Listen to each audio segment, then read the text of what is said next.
अस्सलाम वालेकुम रहमतुल्लाह गाइस, आप सभी को हम दोनों की तरफ से बहुत बहुत ईद मुबारक। तो हम लोग केरल में हैं और केरल में आज ईद मनाने जा रहे हैं। हम लोग एकदम फाइनली रेडी हो चुके हैं, ड्रेस वगैरह पहन चुके हैं। तो ईदगाह जाएंगे और खुशी की बात है कि हमें ईदगाह में नमाज़ पढ़ने का इस बार मौका मिला है, वरना बहुत कम मौका मिलता है। मस्जिदों में नमाज़ पढ़नी पड़ती है अक्सर जगहों पर। तो इस मौके पर आप लोगों से कुछ बातें शेयर करनी है, जैसे कि आज का जो दिन है आप लोगों के लिए आने वाले कल जो कि ईद का दिन होगा, जो कि खुशी का दिन होगा, तो आप लोग खुशी से अपने परिवार के साथ ईद मनाएं। और ईद की असल खुशी अपने परिवार के साथ, फैमिली के साथ जो खुशी है वो विदेश में रहकर, प्रदेश में रहकर नहीं है। ये बात सही है कि नहीं भाई? हाँ, बात तो सही है। क्योंकि अगर आप प्रदेश में रहते हैं तो ईद की नमाज़ पढ़ेंगे और सो जाएंगे, लेकिन फैमिली के साथ रहेंगे तो अलग ही मज़ा है। जो फैमिली के साथ मज़ा है वो बाहर नहीं है।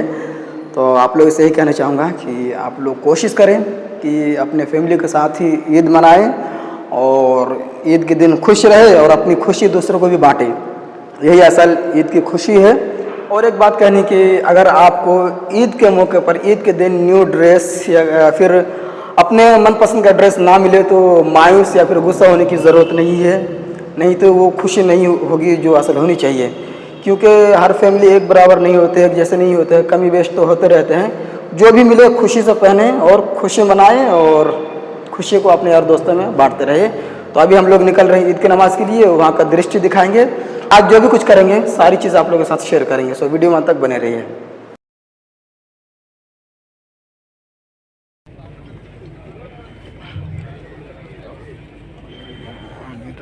गेड़ गेड़ कर रहा